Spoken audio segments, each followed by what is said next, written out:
Another welcome development in the ongoing efforts to bring about peace on the Korean peninsula. The leaders of Pyongyang and Washington will be holding a historic summit in May. Our chief Cheongwadae correspondent Moon Connyoung starts us off with the announcement made by Seoul's national security chief upon President Trump's request.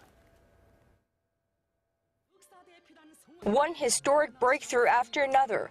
North Korea's leader Kim Jong-un has invited President Trump to meet for negotiations over its nuclear program, and U.S. President Donald Trump has not only accepted it, but said, let's do it by May.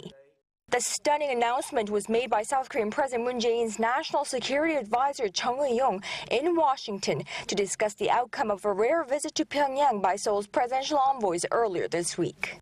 He expressed his eagerness to meet President Trump as soon as possible. President Trump appreciated the briefing and said he would meet Kim Jong-un by May to achieve permanent denuclearization.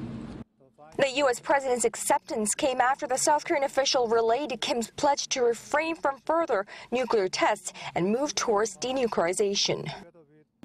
I told President Trump that in our meeting, North Korean leader Kim Jong-un said he is committed to denuclearization. Kim pledged that North Korea will refrain from any further nuclear or missile tests. He understands that the routine joint military exercises between the Republic of Korea and the United States must continue. White House Press Secretary Sarah Sanders confirmed the news, saying Mr. Trump would accept the invitation to meet Mr. Kim at a place and time to be determined. That was almost immediately followed by a tweet by President Donald Trump.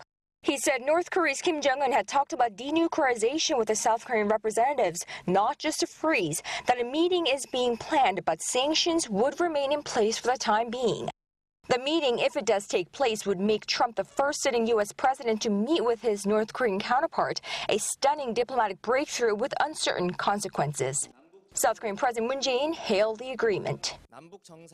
President Moon Jae-in said the two leaders' meeting, in addition to the Inter-Korean Summit in late April, would place complete denuclearization of the Korean peninsula right on track, adding the May meeting will go down in history as a milestone to achieving peace on the Korean peninsula. Experts in South Korea and the U.S. say the never-before-seen level of speed and development in Seoul, Washington-Pyongyang ties can largely be credited to the type of leaderships in place in all three states. Regarding today's decision, a senior U.S. official said that it made sense to accept the invite to meet the one person who can actually make the decisions instead of continuing with the long slog of the past, a sentiment shared by South Korean President Moon Jae-in.